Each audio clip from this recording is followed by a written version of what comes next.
Hola, soy Miguel. En la tercera parte de la lectura titulada La vida en Cristo, que se enfoca en la sección La vocación del hombre, la vida en el espíritu, en el capítulo primero, la dignidad de la persona humana, se abordan los siguientes puntos importantes relacionados con la conciencia moral. En primer lugar, tenemos la ley en la conciencia. El texto comienza destacando que en lo más profundo de la conciencia humana, el hombre descubre una ley que no se da a sí mismo, sino que más bien debe obedecer. Y esta ley está inscrita por Dios en su corazón. Le llama siempre a amar y a hacer el bien y evitar el mal. En segundo lugar está el dictamen de la conciencia. La conciencia moral reside en el corazón de la persona y le ordena practicar el bien y evitar el mal, como ya se mencionó antes, y además juzga las acciones concretas, aprobando las buenas y denunciando las malas. También se reconoce como una voz que responde el bien supremo y que puede ser interpretada como la voz de Dios. Después, en tercer lugar, tenemos obligación de seguir la conciencia, que pues nos indica que el hombre está obligado a seguir fielmente lo que sabe que es justo y recto, según el dictamen de su conciencia. También la conciencia es una ley espiritual que va más allá del individuo y tiene implicaciones de responsabilidad y de deber. Posteriormente, en cuarto puesto, tendríamos la sección de dignidad y rectitud de la conciencia moral, en donde nos explican que la dignidad de la persona humana está vinculada a la rectitud de su conciencia moral. Esta conciencia implica la percepción de los principios de la moralidad, su aplicación a situaciones concretas y el juicio sobre actos específicos. La verdad moral es reconocida a través del dictamen prudente de la conciencia. A continuación, tenemos la responsabilidad de los actos y perdón. La conciencia permite asumir la responsabilidad de los actos realizados.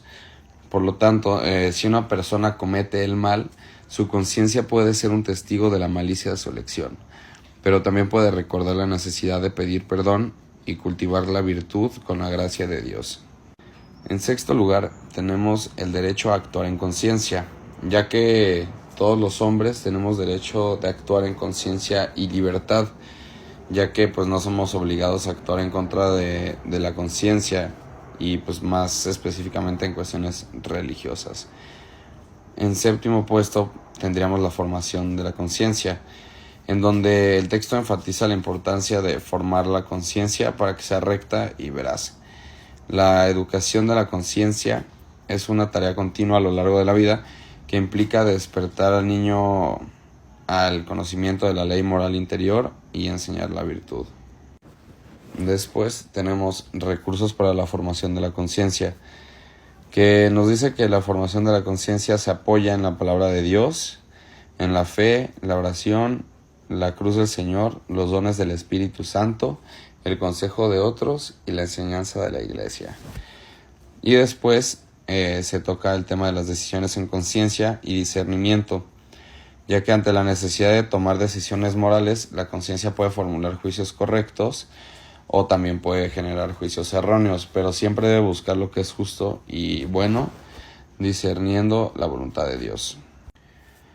En el décimo puesto tenemos las reglas morales básicas, que bueno, en esta sección se nos presentan diferentes reglas morales, digamos, fundamentales, como la prohibición de hacer el mal para obtener un bien y la llamada, entre comillas, regla de oro, de tratar a los demás como uno mismo desea ser tratado. Después, en penúltimo lugar, tenemos el juicio erróneo y la ignorancia, en donde se discute cómo la ignorancia, cuando es imputable a la falta de búsqueda de la verdad, puede llevar a juicios erróneos. Sin embargo, se subraya que la persona siempre debe obedecer el juicio de su conciencia, a menos que sea invenciblemente ignorante.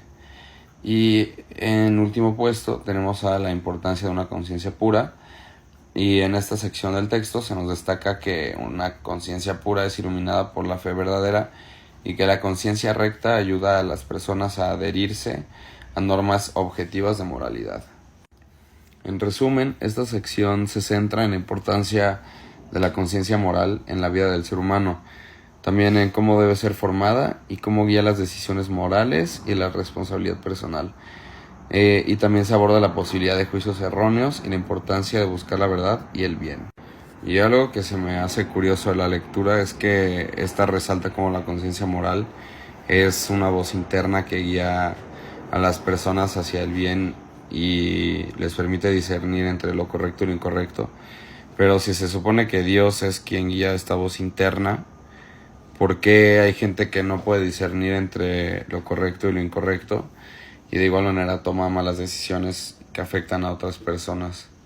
Y pues bueno, eso sería todo de la primera lectura de esta semana 6. Muchas gracias.